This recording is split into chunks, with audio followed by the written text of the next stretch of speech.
feel like a lot of people are going to go into this video with prior context, knowing that I gassed up this game pretty hard and I really actually enjoyed Pokemon Legends ZA.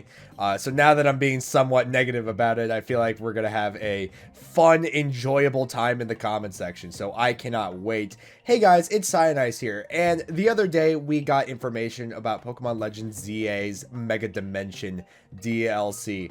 And I'll admit, before I like rip this thing to shreds, alright, before I absolutely tear this thing apart, I just want to say it does look cool. I do like our newly revealed Megas in the form of Chimecho and Baxcalibur. I'm not the biggest fan of Chimecho, but I think Baxcalibur is a lot better for me. I like how it's leaning into more of the Excalibur, you know, in Baxcalibur. I like how it has the sword plunging through its chest like the Excalibur when you pull it out of the rock. I think that is so cool. And Chimecho, I'm not the biggest fan of it, but I do really like it. I think it's just more of a natural evolution for it. It doesn't seem like an unnatural, like, you know, mega evolution, if that makes sense. It just seems like something it would just evolve into naturally. But regardless, they both do look cool. I think they're nice. That all being said, and by the way, I just want to clarify, because I know a bajillion people are going to comment this, and I know like there's a stigma around this where if you criticize something and then say you're going to buy said thing, you shouldn't even be making the video or, you know, post in question here, because it is kind of really hypocritical and does kind of go against you criticizing it.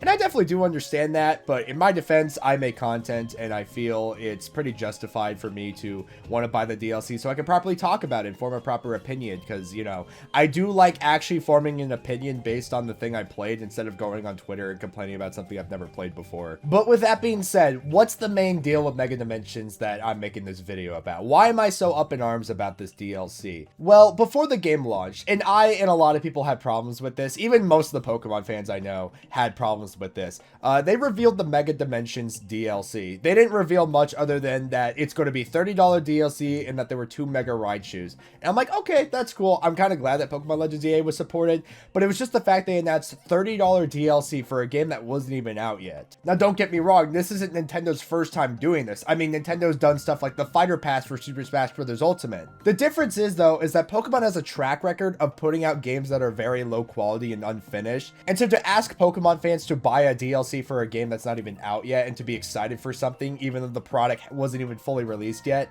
was definitely a very high asking point based on their track record. Now, with the game being out, though, I definitely don't feel as bad buying the DLC because I do really enjoy the base game. I think the base game is really awesome compared to what most people will tell you on the internet. That being said, even with that mindset in mind, I still don't think this DLC is worth $30 based on what we've seen. Now, obviously, there is more to show, I would imagine. We are getting more trailers for it on November 19th, as far as I'm aware. And so they could definitely show off more that we're not getting here. But as far as I can tell, we are just getting a distorted version of Lumio City, a map that I feel like I could speak for most people when I say we've explored like thousands of times over already, doing all the like main story stuff and side quests and stuff. I feel like I have exhausted the ever-living crap out of Lumio City, and so to see that the Mega Dimension itself isn't just an alternate dimension, it's just Lumio City if it was distorted and wacky. Now, don't get me wrong, you know, reusing assets is a very good idea. Please, like, do not get that wrong, do not get that twisted whatsoever. But I think it's kind of crazy you advertise it as like a dimension sort of thing when it's literally just the reused map with different textures and lighting.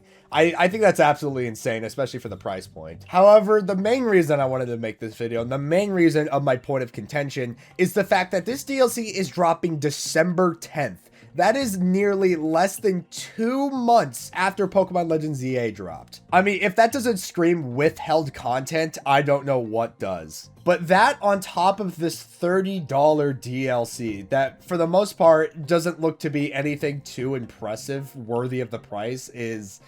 I really do think in this instance context does matter, because I know a lot of people will point to DK Bananza in the sense that it's like, oh, well, that DLC was only $20 and it barely added anything, whereas Pokemon Legends ZA's DLC looks like it's adding a lot, and their DLCs practically came out less than a month after their games came out. And while I'm not going to disagree that I feel like Pokemon Legends ZA's DLC is going to be way more impactful than DK Bananza's DLC, I think the main difference with DK Bananza's DLC is that while I do think DK Island should have been included into the base game, I would argue Emerald Rush was supposed to be DLC. I couldn't imagine that being like an end game reward for you to do after beating the game.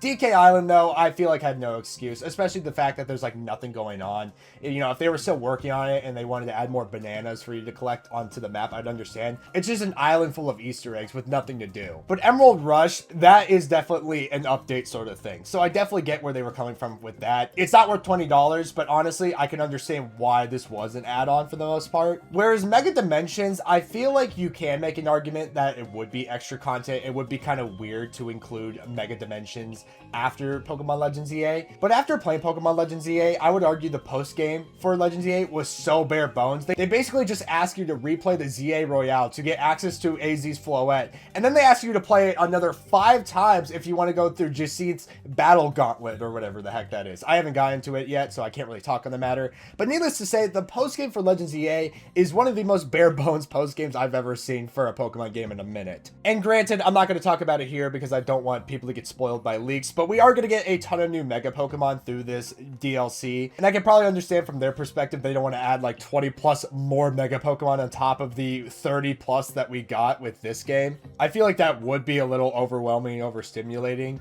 But at the same time, though, I don't know how else this comes across. I mean, why is this releasing so soon? I expected this DLC to drop in February. I mean, on one hand, I am kind of excited to play it so soon because I still have Legends EA fresh in my head. But on the other hand, it's coming out so soon that it's kind of hard not to think that, yeah, they really did withheld it so they could charge $30 for it. Like, I really cannot stress enough that I am excited to play this DLC, but it feels like putting a piece of poop on top of my cake, you know, because I was really enjoying Legends EA. And then I saw the release date for this DLC on top of the price point and what we're getting based on this trailer. And I can't help but feel my cake was ruined. Just a tad. This really isn't the end of the world, though, and I'm not going to go out and tell you that you shouldn't buy it. Feel free to do whatever you want with your money. I'm not here to be a full-on hater, okay? I'm just here to give my thoughts and whatnot. I only made this video as a way of reaffirming what we thought of when the DLC first got announced based on the new information that we just got. And I have to admit, it makes me a little concerned about how they're handling post-games and extra content in regards to Pokemon games, if this is how they're going to do it.